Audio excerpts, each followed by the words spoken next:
अस्सलाम वालेकुम। वालेकुम सलाम।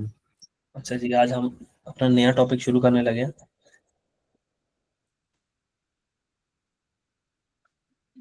असल में ना ये काफी सारे चैप्टर्स हैं मिक्स। इनको कहा जाता है डिसीजन मेकिंग।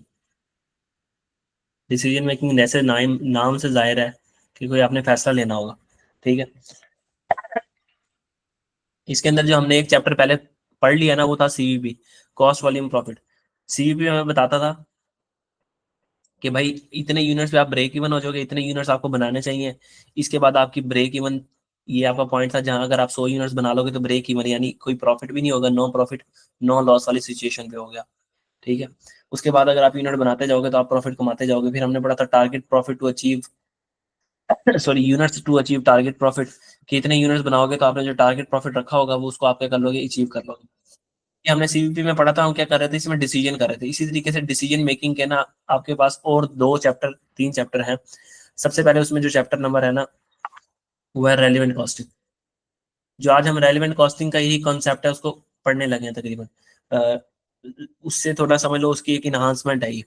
उसके अलावा आपके पास इन्वेस्टमेंट अप्रेजल, ये चैप्टर है डिसीजन मेकिंग के ऊपर। इसके दो फेजेज हैं। तो एक फेज अलग चैप्टर है और एक फेज उससे अलग चैप्टर है। जो आज हम पढ़ने लगे हैं वो सेकंड फेज पढ़ने लगे। ठीक है। तो एक हमने इसका कवर कर लिया है और ये दो रह जाएंगे तो हमारी डिसीजन मेकिंग के जो चैप्टर ना वो कवर हो जाएंगे। डिसीजन मेकिंग बहुत अच्छा चंक उसमें से पूछ लेता है वो, काफी चीजें इसमें से पूछ लेता है वो अक्सर औकात। तो अब हम डिसीजन मेकिंग में शुरू करने लगे हैं जी। सीवीपी को कंप्लीट करने के बाद अब हमारा जब तक डिसीजन मेकिंग पूरा कंप्लीट नहीं हो जाता हम किसी और चैप्टर के ऊपर मूव ऑन नहीं करेंगे। तो आज हम शुरू करने लगे हैं जी लिमिटिंग फैक्टर। लिमिटिंग फैक्टर क्या होता है?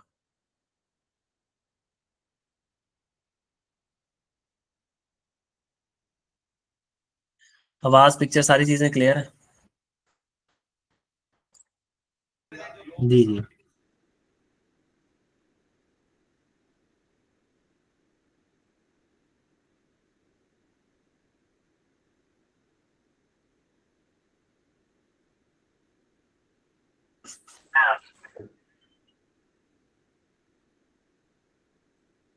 अच्छा, लिमिटिंग फैक्टर की सबसे पहले हम डेफिनेशन पढ़ लेते हैं कि लिमिटिंग फैक्टर की डेफिनेशन है क्या।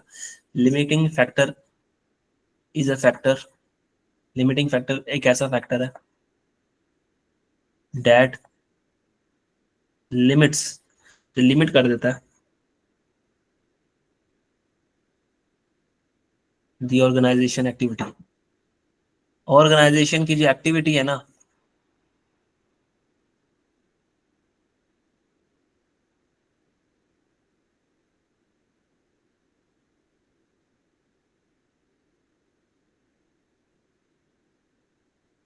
ऑर्गेनाइजेशन की एक्टिविटी को लिमिट कर देता है। मिसाल के तौर पर एक ऑर्गेनाइजेशन है वो कोई चीज बनाती है, जैसे जूते बनाती है। ठीक है। जूते बनाने के लिए उसको क्या चाहिए होगा, मटेरियल क्वांटिटी, मटेरियल की क्वांटिटी रिक्वायर होगी। ठीक है। मटेरियल की क्वांटिटी रिक्वायर होने के बाद उसको कोई ना कोई मशीन और चाहिए होंगे। मशीन के घंटे मशीन लगेंगे ना, मशीनें चलेंगी।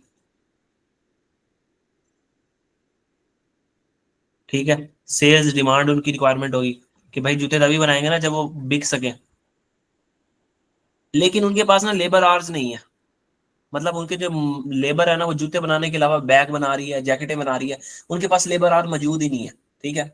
यानी 1,000 घंटे, 1,000 लेबर के घंटे हैं उनके पास, 1,000 लेबर आवर मौजूद हैं। लेकिन वो लेबर आवर के सारे लेबर आना किसी और जगह पे काम कर रहे हैं। वो किस चीज के ऊपर बनाने में मसरूफ है, वो लेदर जैकेट्स बनाने पे मसरूफ है। वो शूज बनाने में मसरूफ नहीं है, वो पर्स बना रहे हैं। ठीक है।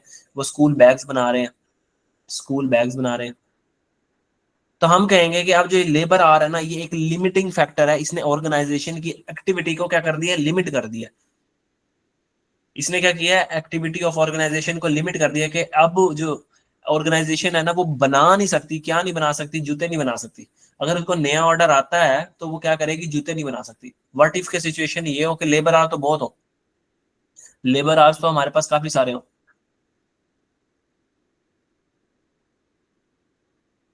हमारे पास क्वांटिटी नहीं है।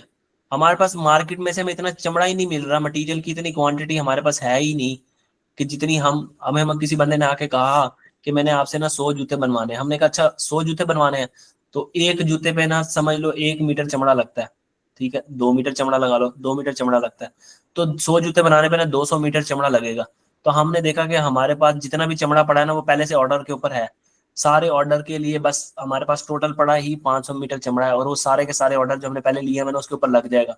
एक्स्ट्रा चमड़ा हमारे पास पड़ा ही नहीं है। अभी ये एक्स्ट्रा चमड़ा मार्केट से मिल भी नहीं सकता, इसने ऑर्गेनाइजेशन की एक्टिविटी को क्या कर दिया, लिमिट। तो ये था जी लिमिटिंग फैक्टर की डेफिनेशन। कि लिमिटिंग फैक्टर ये ऐसा भी हो सकता है कि मशीन आ रहा हो, कि आपके पास मशीनें चली जा रही हैं, किसी मशीन के पास इतना टाइम ही ना हो कि मतलब मशीन, कोई बंदा नहीं है जिसके पास टाइम ना हो, मतलब कोई हर मशीन को ऐसा टास्क हमने दिया हुआ है कि वो कुछ और बना रही है। तो हमारे पास मटेरियल ना हो, हमारे पास मशीन आवर्स ना हो, हमारे पास लेबर आवर्स ना हो, या हमारे पास सेल डिमांड ही ना हो। अगर हमारी बाहर मार्केट में डिमांड ही 200 यूनिट है तो हम क्या पागल है 1 लाख यूनिट बना के बैठ जाएंगे, ठीक है। तो ये 4 चीजें हैं जो लिमिटिंग फैक्टर हो सकती हैं, और उस इन 4 में से भी 3 आपके सिलेबस में जो है अक्सर का टेस्ट होते हैं। सबसे पहला जो मटेरियल की क्वांटिटी है, फिर मशीन आवर्स है, और उसके बाद जो लेबर आवर्स है। तो आपको समझ आया इस चीज का कि कोई भी ऐसा फैक्टर जो आपकी ऑर्गेनाइजेशन की एक्टिविटी को लिमिट कर दे उसको कहते हैं हम ये लिमिटिंग फैक्टर है। बात समझ आई? जी जी। अच्छा ये आगे चलते हैं अब।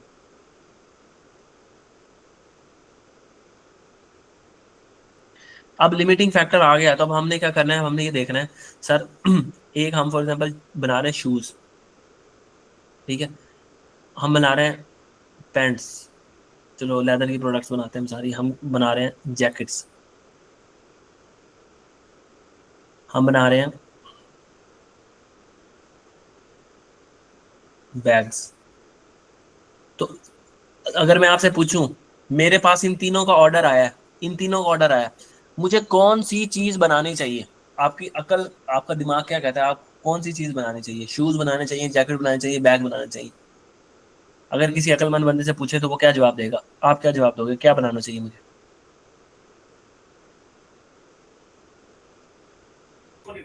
जो सस्ता में बने। नहीं, जो बिजनेस माइंड होता है ना वो ये कहेगा कि जिसको बेच के ज्यादा पैसे आए ना वो, अगर शूज के ऊपर एक शूज बेचोगे तो 400 रुपये कमाओगे, जैकेट बेचोगे तो 800 रुपये कमाओगे एक जैकेट पे, लेकिन जब बैग बेचोगे ना सिर्फ 300 कमाओगे, ठीक है। ये बेशक 200 का पड़ा है, ये बेशक 300 रुपये का पड़ा है, कॉस्ट को छोड़ो, कॉस्ट भी एक फैक्टर हो सकता है, लेकिन एक बिजनेस माइंड जो है ना, बिजनेस माइंड वो क्या कहेगा कि भाई इसको बेच के 400 रुपये बचेंगे, इसको बेचूंगा तो 800 रुपये बचेंगे भाईजान, 800। एक एक जैकेट बेचूंगा तो 800 बचेंगे, एक शूज बेचूंगा तो 400 बचेंगे, और एक बैग बेचूंगा तो 300 बचेंगे। तो मेरा दिमाग कहेगा बैग को गोली मारो, शूज को भी गोली मार दो, भाई जैकेट बना बना के बेचो, जैकेट बना बना के बेचो। ऐसा होगा कि नहीं होगा?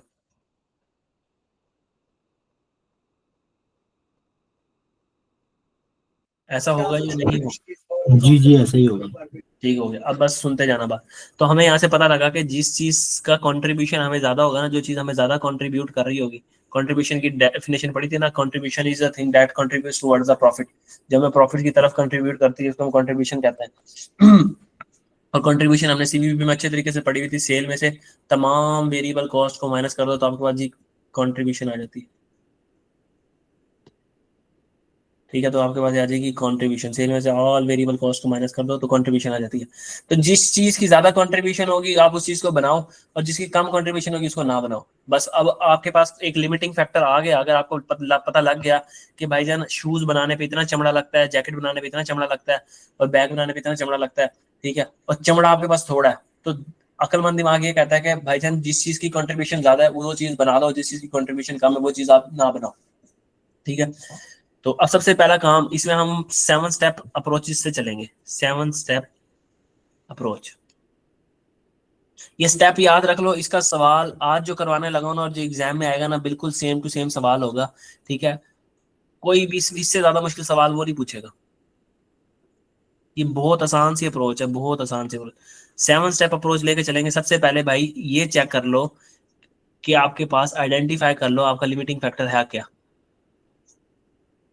मतलब आपके पास किस चीज की शॉर्टेज हुई पड़ी है भाई? शॉर्टेज किस चीज की हुई पड़ी है? आपके पास मटेरियल नहीं है, आपके पास लेबर नहीं है, आपके पास मशीन आर नहीं है। तो सर हमें कैसे पता लगेगा कि किस चीज की शॉर्टेज हुई है? तो वो मैं बताऊंगा कि आपको कैसे पता लगेगा, वो आपको खुद निकालना पड़ेगा दिमाग से। सबसे पहला स्टेप है जी, आइडेंटिफाई कर लो आप लिमिटिंग फैक्टर को। फिर आपने कैलकुलेट करना है limiting factor per unit.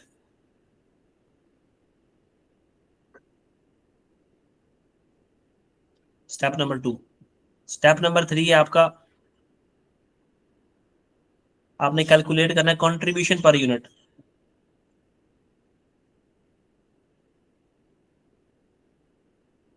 Step number 4, आपने निकालना है कंट्रीब्यूशन पर लिमिटिंग फैक्टर। ये क्या हो रहा है अभी, जब सवाल होगा ना फिर बताऊंगा।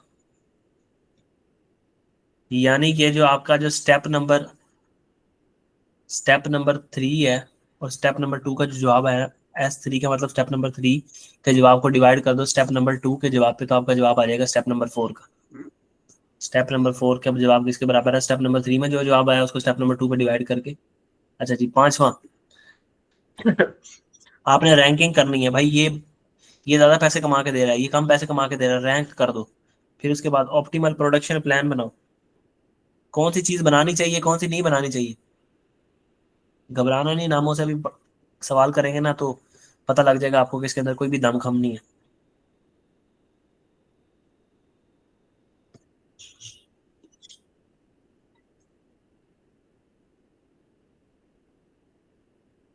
और मैक्सिमम कंट्रीब्यूशन हम कितनी कमा सकते हैं मैक्सिमम? अच्छा जी, तो ये 7 स्टेप हैं, जल्दी से अपने पास लिख लो। तो फिर इसके बाद मैं सवाल एक ड्राफ्ट करता हूँ। इतना मैं सवाल लिख रहा हूँ, जल्दी से आप इतना सब ये लिख लो अपने पास। तो जी वो मैं नोट तभी कर रहा हूँ जब लेक्चर खत्म हो जाएगा। ठीक हो गया, चलो मैं सवाल लिख लेता हूँ फिर इतना। वो फिर मैं साथ साथ समय नहीं आती नोट करने से।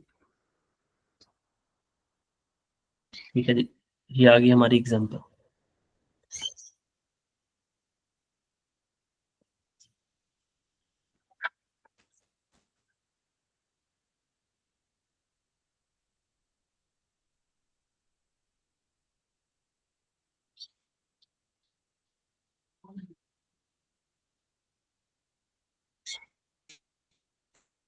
4 प्रोडक्ट्स हैं हमारी जी। एक का नाम है ईस्ट वेस्ट नॉर्थ साउथ।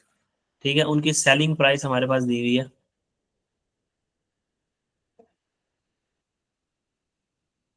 10, 8, 8, 5। ठीक है, डायरेक्ट लेबर,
अच्छा जी, ये आपके सामने सवाल है, ये सवाल है, उसमें बताया हुआ है आपको 4 प्रोडक्ट्स हैं आपके पास, ईस्ट वेस्ट नॉर्थ साउथ नाम है प्रोडक्ट्स का। तो उसकी सेलिंग प्राइस आपको दी हुई है पर यूनिट, फिर ईस्ट 10 का बिकता है पर यूनिट, ये वेस्ट 8 का, 8 का, 5 का। डायरेक्ट लेबर की आपको कॉस्ट दी हुई है कि एक यूनिट पे जो डायरेक्ट लेबर का खर्चा आता है ना, ये रुपीज में दिया हुआ है, ठीक है। ये रुपीज दिए हुए, याद रखना, ये सारे रुपीज हैं।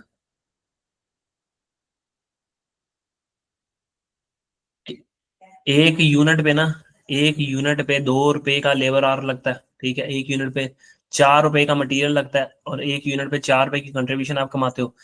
ईस्ट की टोटल डिमांड 100 यूनिट है। ईस्ट की टोटल डिमांड कितनी है जी? 100 यूनिट है। अब आपके पास लिमिटिंग फैक्टर कैसे पता लगेगा? वो कह रहा है there is only 1502 kg material आपके पास, फैक्ट्री के अंदर सिर्फ 1502 kg मटेरियल पड़ा है, और 1000 घंटे हैं आपके पास लेबर आर के। तो आपने खुद आइडेंटिफाई करना है सबसे पहले लिमिटिंग फैक्टर। आपने वो 7 स्टेप फॉलो करने हैं। सबसे पहला स्टेप नंबर 1 था कि आपने आइडेंटिफाई करना है लिमिटिंग फैक्टर को, ठीक है। आपने आइडेंटिफाई करना है लिमिटिंग फैक्टर। अब हम यहाँ पे निकालते हैं स्टेप नंबर 1।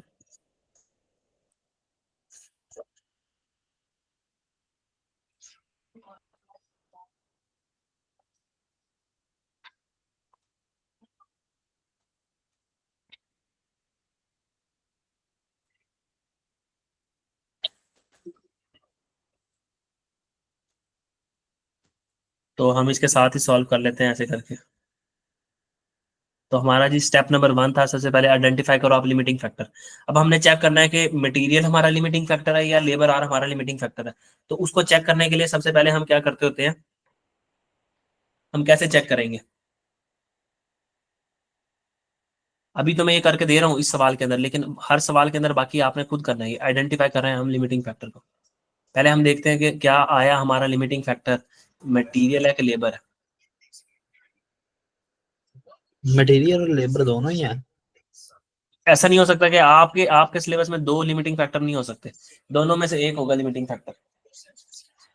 कभी भी आपके सिलेबस में 2 लिमिटिंग फैक्टर का सवाल नहीं आएगा, या तो लेबर होगा या फिर मटेरियल होगा, दोनों इकट्ठे कभी भी नहीं होंगे। तो उन्होंने दिया तो है 1000 हार्स। तो हमने अभी चेक करना है ना, जरूरी तो नहीं है कि यही लिमिटिंग फैक्टर हो। लिमिटिंग फैक्टर चेक कैसे करते हैं? लिमिटिंग फैक्टर चेक करने का तरीका बता रहा हूँ ना, कि सबसे पहले हम चेक कर रहे हैं कि भाईजान मटेरियल लिमिटिंग फैक्टर है या नहीं है। अब चेक करने लगा मटेरियल को। हमने कहा ये आ गया ईस्ट वेस्ट नॉर्थ साउथ, लिखनी है हमारे हमारे पास जितने प्रोडक्ट्स। हमने कहा एक यूनिट को बनाने के लिए कितनी क्वांटिटी लगती है? क्वांटिटी मतलब केजी पर यूनिट। अगर हम निकालें ईस्ट का एक यूनिट बनाने के लिए कितने केजी लगते हैं, ईस्ट का एक यूनिट बनाने के लिए कितने केजी लगते हैं, तो हम यहाँ आके देखेंगे कि हमारे पास डाटा दिया हुआ है। हमने कहा कि 4 रुपए पर यूनिट पे लगते हैं। हमने कहा 4 रुपए पर यूनिट नहीं चाहिए हमें, और 1 केजी 0.5 का है। हमने कहा ये भी नहीं हमें चाहिए, हमें चाहिए कि एक यूनिट को बनाने के लिए कितने केजी लगते हैं, एक यूनिट को बनाने के लिए कितने केजी लगते हैं। तो हमने कहा अगर ये दोनों चीजें हमें गिवन है तो हम क्या करेंगे, अगर हम रुपीज पर केजी को डिवाइड कर दें, अगर हम रुपीज पर यूनिट को डिवाइड कर दें रुपीज पर केजी के ऊपर, तो रुपीज रुपीज से कैंसिल हो जाएगा और यूनिट केजी पर यूनिट आ जाएगा जवाब आपके पास। एक बार दोबारा बताना।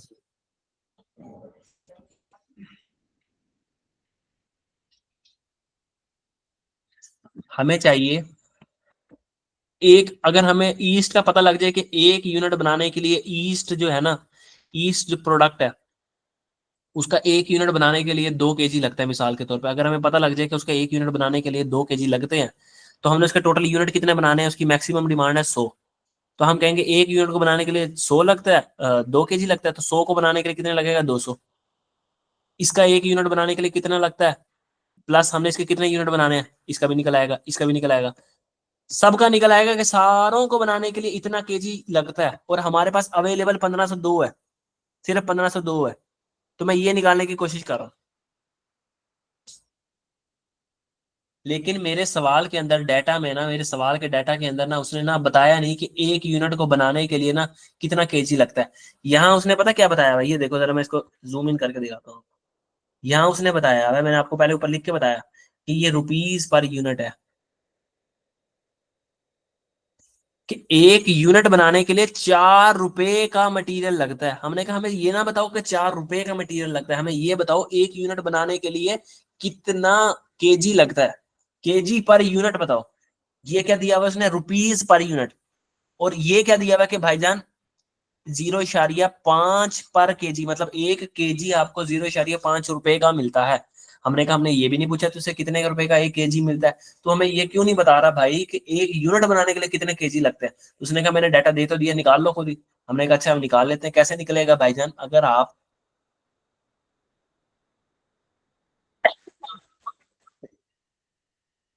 रुपीज पर यूनिट को ऊपर रखो, थोड़ी सी अकल इस्तेमाल करनी है ना,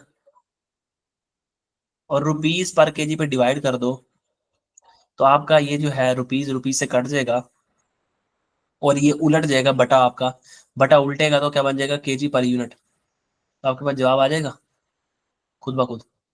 तो यानी कि 4 रुपए को तकसीम करें अगर हम 0.5 पे, तो जवाब हमारे पास क्या आ जाएगा, 8 केजी। कि एक यूनिट बनाने के लिए 8 किलो लगते हैं। अब मैं इस चीज की लॉजिक समझाता हूँ। उसने कहा 1 किलो मिलता है मार्केट से 0.5 रुपए का, आपने टोटल 4 पे मार्केट में पे किए हैं, तो आपने कितने किलो खरीदे होंगे, मैं ये भी निकाला है मैंने। सर ये सिर्फ डायरेक्ट मटेरियल ही क्यों लिया है, दूसरी चीजें भी तो लगती हैं एक यूनिट बनाने के लिए। मैं अभी सिर्फ ये चेक कर रहा हूँ कि मेरा जो मटेरियल है वो लिमिटिंग फैक्टर तो नहीं है। मैंने ये तो कभी भी नहीं कहा कि दूसरी चीजें नहीं लगती। मेरी बात को समझो, मुझे सिर्फ एक चीज का जवाब दो, फिर एंड में जाके सवाल पूछना। मैं आपको कहूं मैं बाहर से ना, बाहर से 200 रुपए के आम खरीद के लेके आया हूँ, ठीक है, 200 रुपए के आम खरीद के लेके आया हूँ, और मार्केट में ना, मार्केट में 10 रुपए किलो आम चल रहा है, 10 रुपए केजी आम चल रहा है। बताओ मैंने कितने किलो खरीदे आम, बताओ कितने किलो आम खरीदे मैंने। 20। 20 किलो आम खरीदे ना, सीधी सी बात है। ऐसे ही है ना। तो बस ये छोटी सी बात मैं आपको समझा रहा हूँ। अभी मैं उस सवाल के ऊपर आता हूँ, टेंशन ना लो। कि भाई मार्केट में 1 किलो है 0.5 का, और हमने 4 रुपए पे करके आए हैं, तो हमने कितने किलो खरीदे होंगे। ये सारा डाटा एक यूनिट का दिया हुआ है, 8। तो हमने 8 किलो खरीदे होंगे। मतलब कि ईस्ट का एक यूनिट बनाने के लिए 8 केजी मटेरियल लगता है, 8 केजी मटेरियल लगता है।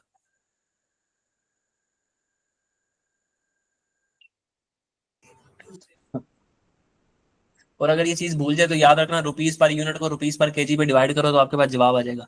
तो इसका 8 केजी लगा। ठीक है, इसी तरीके से अगर हम वेस्ट का निकालना चाहें तो हम क्या करेंगे, वेस्ट का निकालना चाहें तो हम क्या करेंगे, यहाँ पे हम लिखते जाते हैं साथ साथ कि ये हमने कैसे निकाला है। कि 0.4 को हमने तकसीम कर दिया 0.5 पे, तो हमारा जवाब आया 8 केजी पर यूनिट। एक यूनिट को बनाने के लिए इतने लगते हैं। अब अगर हम वेस्ट के ऊपर आए तो हम क्या करेंगे, सिंपली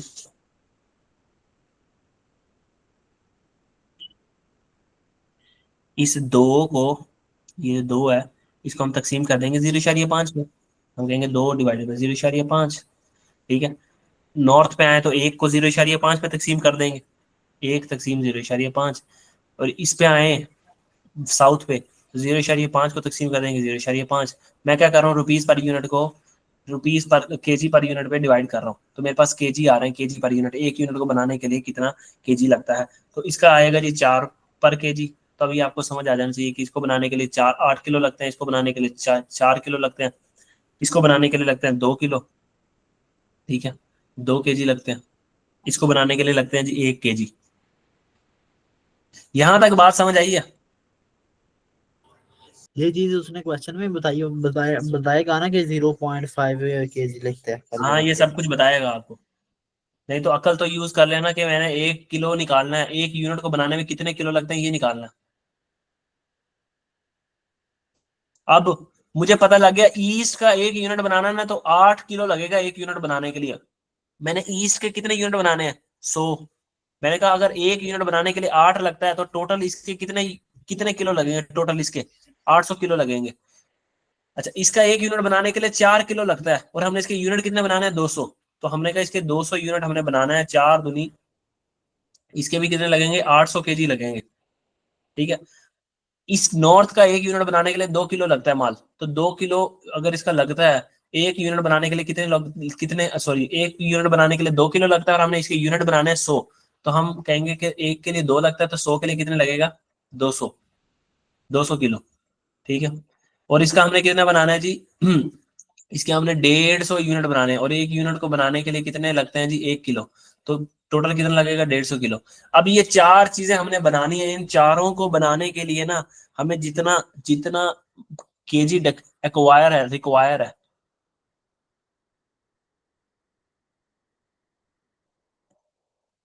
रिक्वायर्ड 800 जमा 800 जमा 200 जमा 150, मुझे 1950 किलो मटेरियल चाहिए। मुझे 1950 किलो मटेरियल चाहिए। अगर मैंने नॉर्थ के ईस्ट के 100 यूनिट बनाने हैं, वेस्ट के 200 यूनिट बनाने हैं, नॉर्थ के 100 यूनिट बनाने हैं और साउथ के 150 यूनिट बनाने हैं, तो मुझे ये 1950 किलो केजी मटेरियल चाहिए। लेकिन उसने सवाल के अंदर बताया सर आपके पास सिर्फ और सिर्फ 1502 केजी मटेरियल पड़ा है। आपके पास सिर्फ और सिर्फ 1502 केजी मटेरियल पड़ा है। ये देखो, उसने कहा कि सर आपका 1502 केजी मटेरियल पड़ा है। हमने कहा हमारे पास जो अवेलेबल है वो तो सिर्फ 1502 केजी है। तो इससे पता लगा कि हमारे पास शॉर्टेज है, हमारे पास शॉर्टेज है। कितने का शॉर्टेज है जी? देखो जल्दी से बताओ।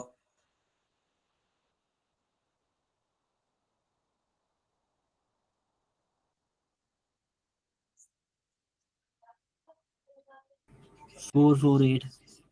कितनी?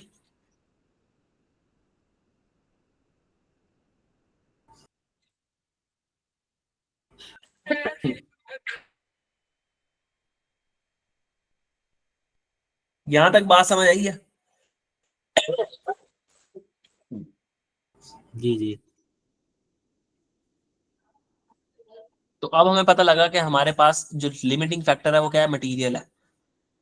तो लिमिटिंग फैक्टर, भाई लिमिटिंग फैक्टर का मतलब ये है जो चीज आपके पास शॉर्ट है। आपको कैसे पता लगेगा कि कोई चीज शॉर्ट है? सर मुझे कैसे पता लगेगा कि मेरे पास ये चीज शॉर्ट है? आप पहले ये निकाल लो कि आपको चाहिए कितनी, आपको चाहिए कितनी, और उसको कंपैरिजन करके देख लो आपके पास पड़ी कितनी है, तो आपको पता लग जाएगा कि शॉर्ट है कि नहीं है। तो मैंने ये निकाल लिया कि पहले मुझे टोटल मटेरियल कितना चाहिए, और वो कैसे निकाला? इसका इसका एक यूनिट बनाने के लिए कितना चाहिए? इसके जितने यूनिट बनाने उससे मल्टीप्लाई कर दो। इसका एक यूनिट बनाने के लिए कितने चाहिए? इसके जितने यूनिट बनाने से मल्टीप्लाई कर दो। सारों का निकाल लिया। 1950 केजी मुझे चाहिए अगर मैंने ये सारे यूनिट बनाने हैं। लेकिन हमारे पास पड़ा ही सिर्फ 1502 केजी है, तो यानी 448 जो केजी है वो शॉर्ट है। तो हमारे पास मटेरियल जो है वो क्या आ गया? लिमिटिंग फैक्टर आ गया। अब अगर मैं चेक करूं क्या लेबर लिमिटिंग फैक्टर है, तो यहाँ तो मुझे पता लग गया कि लेबर नहीं होगा, लेकिन लेबर को भी इसी तरीके से चेक करेंगे। चेक कर लेते हैं, तब आपको ना जरा क्लियर हो जाएगी बात और अच्छे तरीके से। तो मैं यहाँ पे क्या करूंगा कि मैं अब लेबर को चेक करने लगा हूँ कि लेबर भाई आप लिमिटिंग फैक्टर हो कि नहीं हो। तो हमने कहा कि ये आ गया ईस्ट वेस्ट। ये मैं बहुत कंप्रीहेंसिव सवाल करवा रहा हूँ, वहां पे सिर्फ एक प्रोडक्ट आया होता है आपके पास सवाल के अंदर। आप कहोगे अगर मुझे पता लग जाए, अब मुझे क्या पता लग जाए जल्दी से आप बताओ।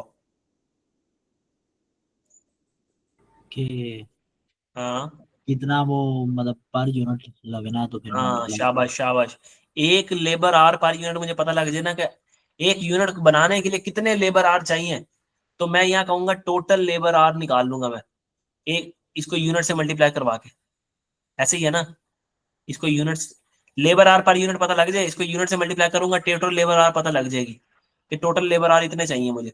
तो बस अब लेबर आर पर यूनिट ढूंढना है हमने जाके। हम इधर आए और हमने आके देखा कि ये जो हमें लेबर आर पर यूनिट दिया हुआ है, तो उसने क्या किया हुआ है? उसने क्या किया हुआ है हमारे साथ? उसने कहा 2 रुपए पर यूनिट देते हो आप। हमने कहा 2 रुपए पर यूनिट तो हमें चाहिए ही नहीं, हमें लेबर आर पर यूनिट चाहिए। फिर हमने कहा, उसने कहा 2 रुपए 1 घंटे के देते हैं हम। हमने कहा भाई हमें ये बताओ कि घंटे कितने लगते हैं एक यूनिट को बनाने के लिए। तो इसमें हम क्या करेंगे? इसमें हमारी अकल क्या कहती है? अकल को इस्तेमाल करो। अगर कभी यूनिट्स यूनिट से खेलना आता हो तो अकल इस्तेमाल करो। तो हम क्या करेंगे कि हमारे पास जो रुपीज पर आवर है उसको ऊपर रखेंगे और इसको रुपीज पर यूनिट से डिवाइड कर देंगे। तो रुपीज रुपीज से कट गया और ये उलट गया तो हमारे पास पता लग जाएगा आर पर यूनिट। आगे जवाब ऐसे ही है। तो रुपीज पर आर कितना दिया हुआ है हमारे पास, 2 रुपए पर आर हम देते हैं। 2 रुपए पर आर, ऊपर देखो, 2 रुपए पर आर, ये रहा 2 रुपए पर आर। और इसको डिवाइड कर दो 2 रुपए पर यूनिट, तो आ जाएगा जी आपके पास 1 लेबर आर लगता है इसको बनाने के लिए। इसको बनाने के लिए कितना लेबर आर लगता है, 1। इसको उल्टा भी सोच के देख सकते हो कि मैंने मजदूर को 1 यूनिट बनाने के लिए 2 रुपए दिए। ये रुपीज 2 क्या दिया हुआ है, एक पर यूनिट डाटा दिया हुआ है ना ऊपर देखो। एक मजदूर को 1 यूनिट बनाने के लिए मैंने 2 रुपए दिए, और मैं मजदूर को 1 घंटे के 2 रुपए देता हूं, तो उसने कितने यूनिट बनाए। भाई उसने 1 यूनिट बनाया। 1 यूनिट बनाने के लिए आपने 2 रुपए दिए, और 2 रुपए 1 घंटे के पैसे देते हो तो 1 रुपये 1 यूनिट बनेगा। समझ आई बात। रिपीट करना ये वाली बात, ये वाली बात। ये वाली बात ऐसे है, मैं आपको कहूं कि मैंने ना अपने मजदूर है ना, मेरे मजदूर, उनसे ना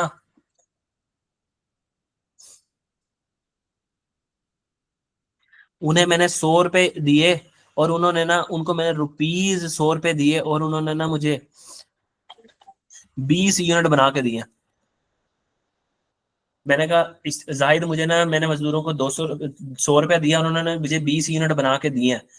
तो और मैंने 1 यूनिट के पैसे ना उनको 1 यूनिट के पैसे 10 रुपए दिए हैं। तो बताओ मैंने उनसे कितने यूनिट बनवाए, 1 यूनिट के कितने पैसे दिए।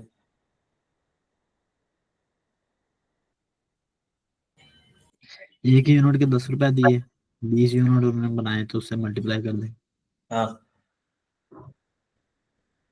अब यहाँ पे भी सिंपल वही काम था, पता क्या था, वहां पे ये था कि आपने 2 रुपए पर यूनिट दिए हैं उनको। आपने 2 रुपए पर यूनिट दिए हैं 1 यूनिट बनाने के लिए, ये 2 रुपए दिए हैं, ठीक है। और एक एक घंटे के भी आप 2 रुपए दे रहे हो, तो बताओ 1 यूनिट को बनाने में कितने घंटे लगेंगे। जब 1 घंटे के आप 2 रुपए दे रहे हो, और आपने पैसे भी 1 यूनिट बनाने के 2 रुपए ही दिए हैं, तो जाहिर सी बात है आपने 1 यूनिट बनवाया होगा। जी जी। अब अगले वाले में देख लो, आप 1 यूनिट बनाने के आपने 1 रुपया दिया, लेकिन 1 यूनिट बनाने के लिए आपको क्या नाम लेते हैं, क्या देना पड़ता है। 1 यूनिट बनाने के लिए आपको दो दो 2 पर आवर देते हो आप। तो आपने कितने कितने लेबर आवर आपके लगे।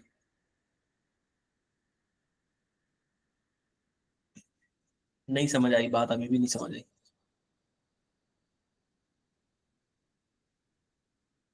मैं बात को ना आसान कर रहा हूँ।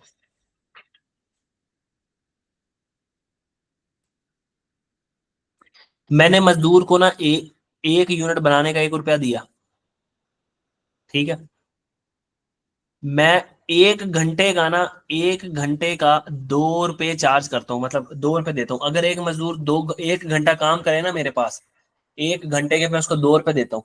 लेकिन मैंने उसको 2 रुपये नहीं दिए, मैंने उसको 1 रुपया दिया। बताओ मजदूर ने कितना घंटे काम किए मेरे पास। 1 घंटे के आप 2 रुपए देते हैं लेकिन उसने यूनिट एक बनाया है। मेरे चंद यूनिट बनाने की बात ही नहीं कर रहा मैं।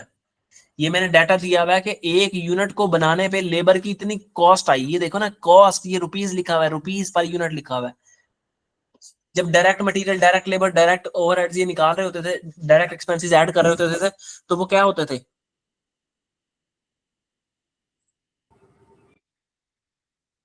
बात कंफ्यूज हो रही है, रुको।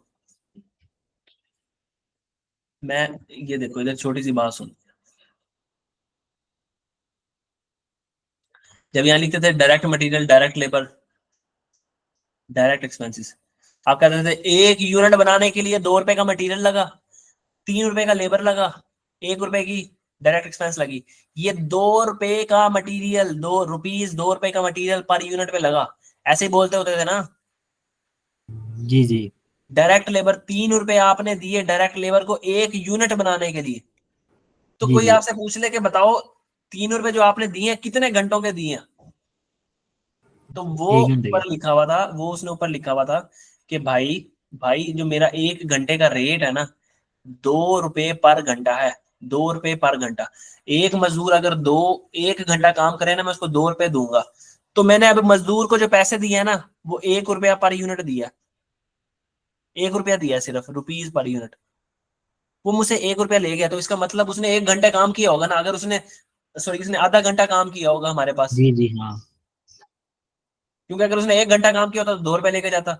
अभी अब मजदूर हमारे पास से ₹20 लेके चला गया है।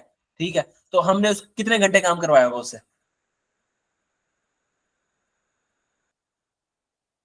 20 रुपए लेके चला गया तो फिर 10 घंटे काम करवाया। हाँ, 10 घंटे काम कराया होगा, ये पूछ रहा हूँ।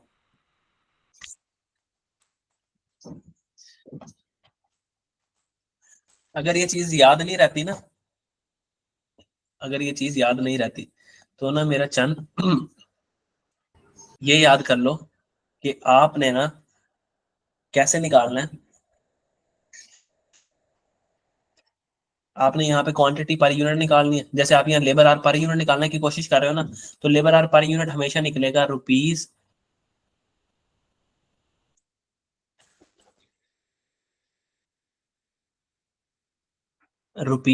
पर आवर को आप डिवाइड कर देना रुपीज पर यूनिट से, तो आपके पास जवाब आ जाएगा। इसको याद कर लो। अब आपने सवाल में देखना जाकर रुपीज पर आवर कहाँ है। ये रहा जी, dollar per hour. Dollar per hour, इसको ऊपर रखो और इसको तकसीम कर दो रुपीज पर यूनिट। ये रुपीज पर यूनिट, इसे तकसीम करो तो आपके पास लेबर आवर पर यूनिट आ जाएगा। तो अब हम बात को क्लियर करते हैं। दो को तकसीम किया, दो पे तो जवाब आया हमारे पास। 1 यूनिट बनाने के लिए हमारे पास 1 लेबर आवर लगता है। इधर हमने अगर किया 1 को डिवाइड किया, सॉरी, हाँ, 1 को डिवाइड किया हमने किस पे, 2 पे, तो हमारे पास कितना आया जी जवाब? 0.5 आवर लगे हमारे पास 1 यूनिट बनाने के लिए। और अगर इधर आ जाए हम, तो हमने 3 को डिवाइड किया 2 पे,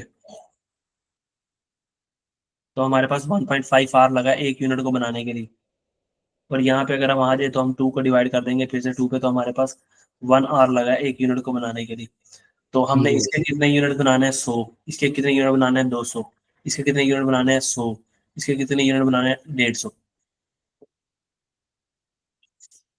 तो हम निकाल लेंगे कि कितने लेबर आवर हमें चाहिए, कितने लेबर आवर लगेंगे। इसका 1 यूनिट बनाने के लिए 1 घंटा लगता है, और हमने बनाने 100 यूनिट, तो हमारे टोटल घंटे कितने लगेंगे जी? 100।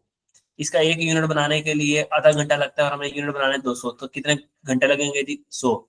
इसके 1.5 यूनिट क्या नाम लेते हैं, 1.5 घंटा लगता है 1 यूनिट बनाने के लिए, और हमने यूनिट बनाने हैं जी 100, तो कितना लगेगा जी? 150। इसका 1 यूनिट बनाने के लिए 1 घंटा लगता है, और इसके यूनिट हमने बनाने 150, तो कितने घंटे लगेंगे जी? 150। हमारे टोटल घंटे कितने लगेंगे? 100 जमा 100 जमा 150, 300, 400, 500, हमें 500 घंटे चाहिए लेबर के, 500 लेबर आवर चाहिए। हमारे पास है कितने? 1000। तो कोई टेंशन ही नहीं, लेबर आवर तो हमारा लिमिटिंग फैक्टर है ही नहीं। समझ आई है बात अब कुछ के नहीं आई? जी जी जी। मटेरियल थोड़ा पड़ा था, चाहिए ज्यादा था, इसलिए मटेरियल हमारा लिमिटिंग फैक्टर बन गया। लेबर हमें चाहिए 500 घंटे, लेकिन लेबर पड़ी हमारे पास 1000 घंटे हैं, तो लिमिटिंग फैक्टर नहीं है। तो अब इसको मैं यहाँ ऐसे ही रहने देता हूँ। अब हम चलते हैं नीचे। अब हमने निकाल लिया कि हमारा लिमिटिंग फैक्टर, सबसे पहले हमने स्टेप 1 कर लिया। अभी स्टेप 1 पे इतनी देर लगी हमें। आइडेंटिफाई कर लिया हमने कि मटेरियल हमारा क्या है, लिमिटिंग फैक्टर। मटेरियल इज, वो बस यहाँ तक भी पूछ सकते हैं आपसे सवाल के, बताओ तुम्हारा लिमिटिंग फैक्टर क्या है। जरूरी नहीं है सारा बनवाए आपसे। अब हमारा स्टेप नंबर 2 था कि लिमिटिंग फैक्टर पर यूनिट निकालो। लिमिटिंग फैक्टर क्या है आपका? मटेरियल ना, और मटेरियल किस में होता है? जी केजी में। तो केजी पर यूनिट निकालो। तो केजी पर यूनिट तो हमने निकाल लिया पहले ही, हमने पहले ही निकाल लिया ऊपर जाके कि 1 यूनिट बनाने को कितने केजी लगते हैं। तो वो तो सर हम निकाल के आए हैं, ये देखो अभी इतनी मगजमारी हमने ये तो किया।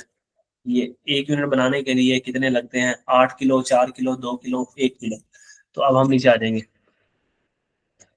अब हम यहाँ पे पूरे का पूरा टेबल बना लेते हैं, जिससे हमारा सवाल हल होगा। हमने कहा जी लिमिटिंग फैक्टर पर यूनिट कैसे जी, east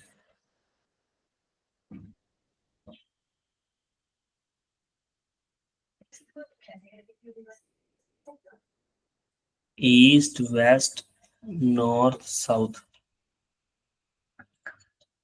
limiting factor per unit हमने निकाल लिया इसका। अगर लिमिटिंग फैक्टर होता लेबर, लेबर आर, तो हम क्या करते हैं लेबर आर पर यूनिट निकाल लेते। अगर लिमिटिंग फैक्टर होता मशीन आर, तो हम क्या करते हैं मशीन आर पर यूनिट निकाल लेते, जो कि हम पहले स्टेप में निकाल आए हैं। बस हमने उनको यहाँ पे क्या कर देना, लिख देना अपने पास।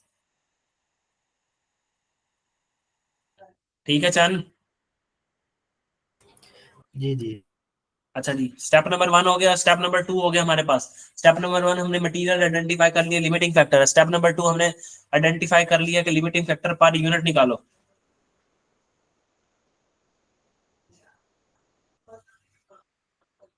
स्टेप नंबर 3 है हमारे पास कंट्रीब्यूशन पर यूनिट निकालो। कंट्रीब्यूशन पर यूनिट कैसे निकलता है जी, सेल में से वेरिएबल, तमाम वेरिएबल कॉस्ट माइनस कर दो तो कंट्रीब्यूशन आ जाता है। खुशकिस्मती की बात है ऊपर हमें कंट्रीब्यूशन उसने निकाल के दिया हुआ खुद ही, कि कंट्रीब्यूशन इसका 4 है, इसका 5 है, इसका 4 है, इसका 2.5 है। वरना अगर ना निकाल के दिया होता तो आप सेलिंग प्राइस में से ये वेरिएबल कॉस्ट को माइनस कर देते, तब भी आपके पास कंट्रीब्यूशन आ जाता। अब उसने निकाल के दिया हुआ तो वही ले लो। ठीक है, contribution per unit. Selling price और सेल डिमांड एक चीज तो नहीं है? सेलिंग प्राइस और सेल डिमांड एक चीज हो सकती है? वैसे नहीं है एक चीज। सेलिंग प्राइस किसी चीज की बेचने की कीमत, और सेल डिमांड यूनिट्स में होती है, जी जी। तो एक चीज नहीं है।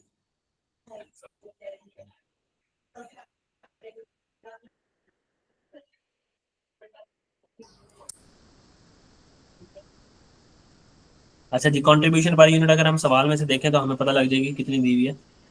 4 5, 4 5, 4 2.5। स्टेप नंबर 4 हमारा था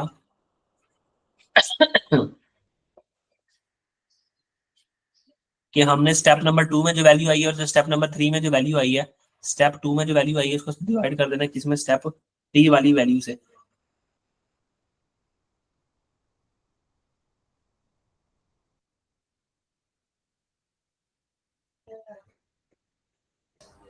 स्टेप 3 वाली वैल्यू को हमने डिवाइड कर देना है स्टेप 2 वाली वैल्यू से।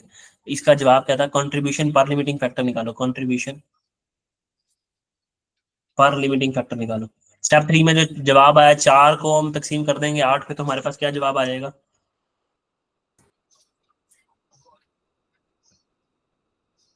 फिर 5 को 4 पे तकसीम कर देंगे तो हमारे पास क्या जवाब आ जाएगा। देखो यही जवाब आ भी रहा है कि नहीं आ रहा। जी जी। 4 को 2 पे तकसीम कर देंगे तो हमारे पास क्या जवाब आ जाएगा, 2। 2.1 को 1 पे तकसीम करेंगे तो 2.2। अच्छा जी, फिर हमारा जी पांचवा स्टेप था। पांचवा स्टेप हमारे पास क्या था, हमने रैंकिंग करनी है, रैंकिंग। अब हमारे पास रैंकिंग आएगी, और रैंकिंग में हमारे पास जो नंबर बड़ा है उसको नंबर 1 दो, और जो उससे छोटा है उसको नंबर 2, जो नंबर 3, नंबर 4। सबसे ज्यादा पैसे हमें कौन कमा के दे रहा है, 2.5 रुपए हमें साउथ कमा के दे रहा है। साउथ का 1 यूनिट हमें 2.5 रुपए कमा के दे रहा है, तो नंबर 1। नॉर्थ हमें कितने पैसे कमा के दे रहा है, 2 रुपए, तो इसका रैंकिंग नंबर 2। इसका रैंकिंग नंबर 3। इसका रैंक नंबर 4। ये 2.5 रुपए कमा के दे रहा है, इसलिए इसका रैंक नंबर 1।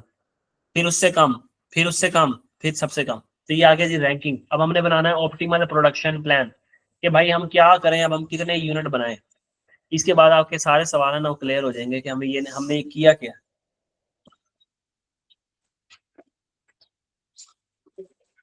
अब आ गया जी ऑप्टिमल प्रोडक्शन प्लान।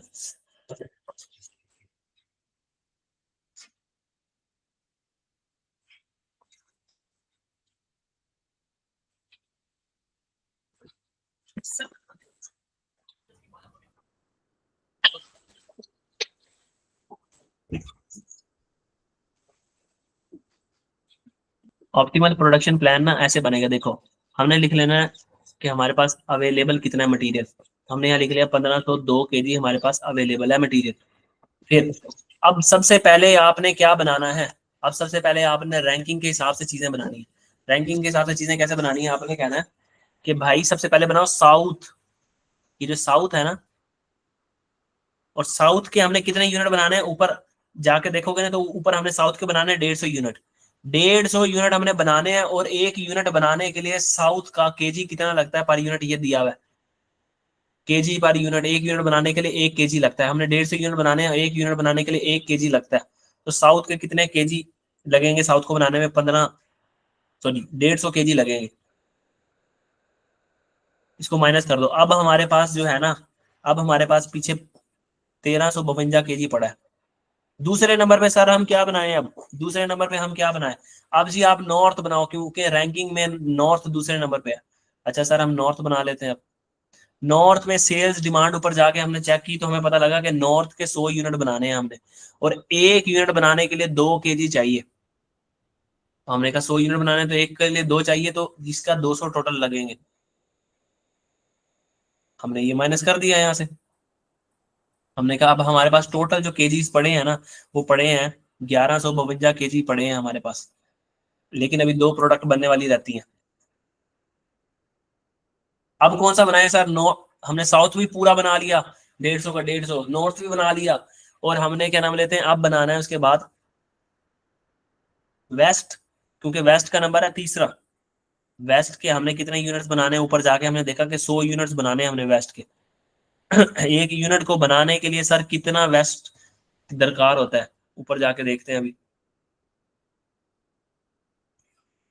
एक वेस्ट का यूनिट बनाना है तो आपको 4 केजी मटेरियल लगेगा आपका एक यूनिट बनाने के लिए। तो सर हमने कितने यूनिट बनाने हैं वेस्ट के? हमने 100 यूनिट बनाने हैं वेस्ट के। सॉरी, हमारे वेस्ट के ऊपर 200 यूनिट है उसकी डिमांड। तो हमने वेस्ट के 200 यूनिट बनाने हैं, और एक यूनिट बनाने के लिए 4 केजी लगता है, तो वेस्ट के 800 केजी पूरे के पूरे लग गए। अब हमारे पास जो टोटल मटेरियल पड़ा है ना, वो सिर्फ 352 केजी पड़ा है।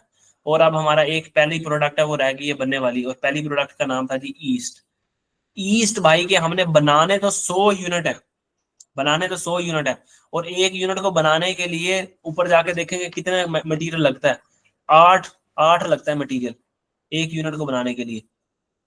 तो 800 केजी हमें चाहिए सर। हमारे पास तो पड़े ही सिर्फ 352 केजी हैं। तो इन 352 में जितने जितने बन जाते हैं ना उतने बना लो। सर हमें कैसे पता लगेगा कितने बन जाते हैं? देखो आपके पास टोटल पड़े हैं 352 केजी, ठीक है, टोटल पड़े हैं आपके पास 352 केजी। और आप एक यूनिट बनाने के लिए आपको लगते हैं 8 केजी। तो बताओ कितने यूनिट बनेंगे आपके? कितने यूनिट बनेंगे? 44 यूनिट बनेंगे आपके, 44 यूनिट। तो अब आप क्या करोगे? ईस्ट के सिर्फ और सिर्फ 44 यूनिट बनाओगे, और एक यूनिट बनाने के लिए 8, और ये 352 केजी इस्तेमाल हो जाएगा।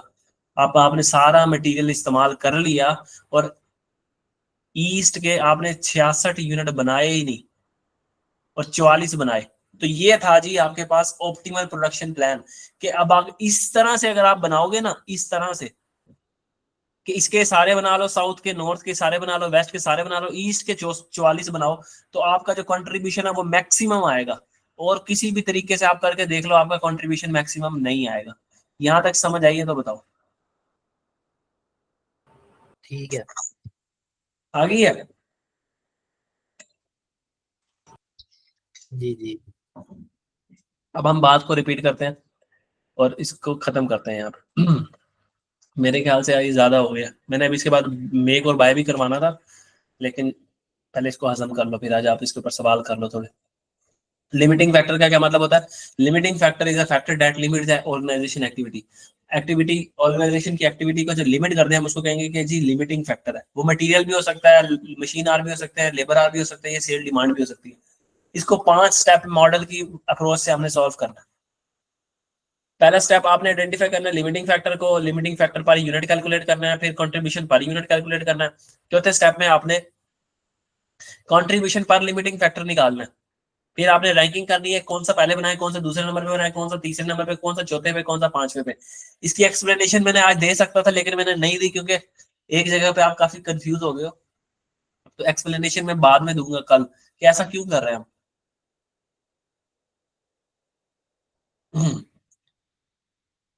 तो हमने स्टेप नंबर 1 फॉलो किया सबसे पहले, फिर स्टेप नंबर 2 फॉलो किया। हमने कहा लिमिटिंग फैक्टर चेक करो, मटेरियल लिमिटिंग फैक्टर तो नहीं है। तो चेक करने का एक तरीका है, अपने कान खोल के सुन लो। एक तरीका है कि भाई ये देखो, एक यूनिट बनाने के लिए कितना केजी रिक्वायर है, और उसको नंबर ऑफ यूनिट से मल्टीप्लाई कर दो तो पता लग जाएगा आपके पास डिमांड। कि भाई इतनी डिमांड है आपके पास कि अगर आपने सारे यूनिट्स बनाने हैं ना, अगर आपने सारे यूनिट्स बनाने हैं तो आपको 800 केजी इसका चाहिए, 800 केजी इसका चाहिए, 200 केजी इसका चाहिए, 150 केजी इसका चाहिए। फिर आपने कंपेयर करके देख लेना आपके पास है कितना। आपके पास पड़ा ही टोटल 1502 केजी और आपको चाहिए 1950, तो ये एक लिमिटिंग फैक्टर है। इसी तरीके से आपने लेबर की बारी भी टेस्ट किया, लेबर को चेक किया कि लेबर एक यूनिट के लिए आपको कितनी लेबर आवर चाहिए। एक यूनिट के लिए आपको एक लेबर आवर चाहिए, 0.5 लेबर आवर चाहिए, 1.5 लेबर आवर चाहिए और 1 लेबर आवर चाहिए एक यूनिट बनाने के लिए। और आपके पास यूनिट कितने बनाने हैं आपने उससे मल्टीप्लाई किया तो आपके पास डिमांड आ जाएगी कि आपके पास 500 लेबर आवर आपको चाहिए और आपके पास अवेलेबल कितने हैं जी, 1000। तो ठीक है, ये लिमिटिंग फैक्टर है कि जितने मर्जी बनाते फिर वो आपको मसले वाली बात ही नहीं। फिर जो आपके पास आया, आपके पास ये लिमिटिंग फैक्टर स्टेप 1 में वो था मटेरियल। फिर आपने दूसरे स्टेप में क्या निकाला, limiting factor per unit. Limiting factor मतलब केजी पर यूनिट। अगर यहाँ पे लेबर आर होता तो लेबर आर पर यूनिट निकालते, मशीन आर होता तो मशीन आर पर यूनिट निकालते, सेल डिमांड होती तो sale unit per unit, sale demand per unit निकालते हैं हम। लेकिन वो आपके सिलेबस में बहुत रेयर चांस है कि टेस्ट हो। ठीक है, फिर हमने कंट्रीब्यूशन पर यूनिट निकाला, कैसे निकालते हैं, वही पुराने तरीके, सेल में से ऑल वेरिएबल कॉस्ट माइनस कर लो। इस सवाल में गिवन था तो हमने एज इट इज लिख लिया। फिर जो स्टेप 3 में जो वैल्यू आई उसको स्टेप 2 में डिवाइड किया, यानी कि कंट्रीब्यूशन पर लिमिटिंग फैक्टर निकाला। फिर हमने रैंकिंग दी हाईएस्ट से लेके लोएस्ट तक। फिर हमने ऑप्टिमल प्रोडक्शन प्लान बनाया। हमने कहा कि जिस पहले नंबर पे है पहले वो बना के देखो पूरा बन रहा है। हाँ जी, 150 बनाना है हमने, 150 यूनिट बनाने और 1 यूनिट बनाने के लिए 1 केजी चाहिए, तो 150 का 150 बन गया। फिर 100 बनाने हैं, 2 केजी पर यूनिट है, ये भी बन गया। 200 बनाने हैं, हो सकता है कि ये ईस्ट और वेस्ट दोनों ही ना बनते। ये तो सवाल ऐसा था कि सिर्फ एंड वाला एक है जो जिसके कुछ यूनिट्स नहीं बन पाए। तो मैं कुछ ऐसे सवाल भी दूंगा जिसमें हो सकता है आपका जो पहला पहला यूनिट है ना सिर्फ यही बने और उसके बाद कोई चीज बने ही ना, तो आपने वहां पे रुक जाना है बस। ठीक है, अभी तो मेरे पास स्पेयर केजीज बचे रहते तो मैं चेक कर रहा था कि बन सकते हैं कि नहीं बन सकते। फिर एंड में आके आपने निकालना है कि भाईजान आपके पास टोटल 352 रह गए, अब 352। तो आपने कहना है कि भाई मेरे पास अब टोटल जो केजी पड़े 352, और जो मेरे पास ईस्ट है ना उसका एक यूनिट बनाने के लिए ना 8 रुपए लगते हैं, 8 केजी लगते हैं। इसको केजी पर यूनिट से डिवाइड कर दोगे तो आपके पास आ जाएंगे यूनिट्स, कितने यूनिट्स आपने बनाने हैं। तो आप उतने यूनिट्स ले लो और केजी पर यूनिट अभी 352 भी इस्तेमाल हो गया और आपके पास मटेरियल हो गया 0। ये प्लान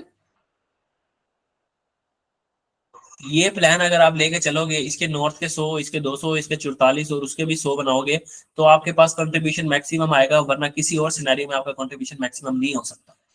तो ये था जी लिमिटिंग फैक्टर। कोई सवाल है तो पूछ लो, नहीं तो मैं क्लास को एंड कर रहा हूँ। नहीं सर, कोई क्वेश्चन